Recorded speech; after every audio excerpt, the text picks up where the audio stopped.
तो आज हम डायलिसिस और उसके मैकेनिज़्म और उससे रिलेटेड प्रॉब्लम्स पढ़ेंगे। तो पहला है स्टूडेंट्स हीमोडायलिसिस।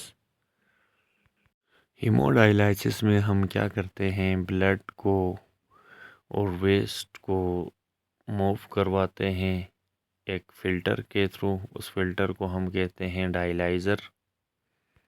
और ये डायलाइज़र सेमी परमेबल मेम्ब्रेन का काम करता है। ये वेस्ट को रोक लेगा और ब्लड को आगे पास थ्रू करता है। फिर हम ऊपर कैथेटर, जो एक प्लास्टिक की ट्यूब होती है, उसको पेशेंट के ब्लड वेसल में इंसर्ट करेंगे। फिर वो ब्लड मूव करेगा वहाँ से डायलाइज़र की तरफ। फिर डायलाइज़र वेस्ट को अलग करेगा, ब्लड को अलग करेगा और ब्लड एक दूसरी वेसल के थ्रू कहाँ जाएगा, दोबारा पेशेंट के ब्लड वेसल में जाएगा। तो डायलाइज़र के अंदर ये एक कंटेनर है जहाँ पे एक पंप होता है और कुछ सिंथेटिक ट्यूब्स होती हैं जिनको सेलोफोन मेम्ब्रेन भी हम कहते हैं। ऊपर से ये देखें, फिर ये जो ब्लड पंप है इसके थ्रू ब्लड जो है ना नीचे सिंथेटिक ट्यूब्स में आएगा। फिर इन सिंथेटिक ट्यूब्स से ये जाता है सेलोफोन मेम्ब्रेन में। और यहाँ नीचे बॉटम से हम एक डायलिसेट यूज़ करते हैं। फिर ये डायलिसेट अंदर मूव करके जाता है डायलाइसिस मेम्ब्रेन में।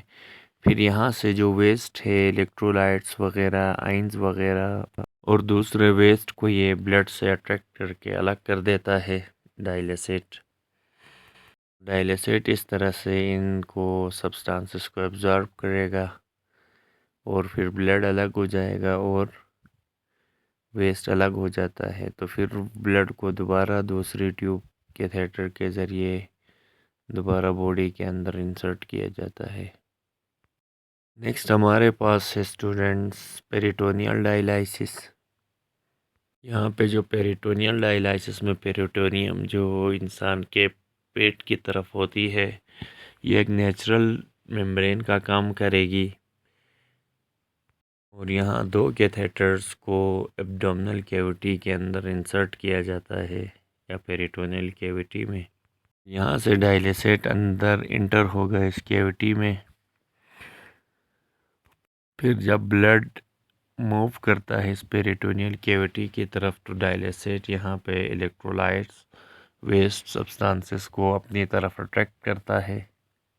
इस तरह से ब्लड से यानी इन नाइट्रोजनस वेस्ट सब्सटेंसेस को अलग करके रिमूव किया जाता है। तो ये कहलाता है पेरिटोनियल डायलिसिस।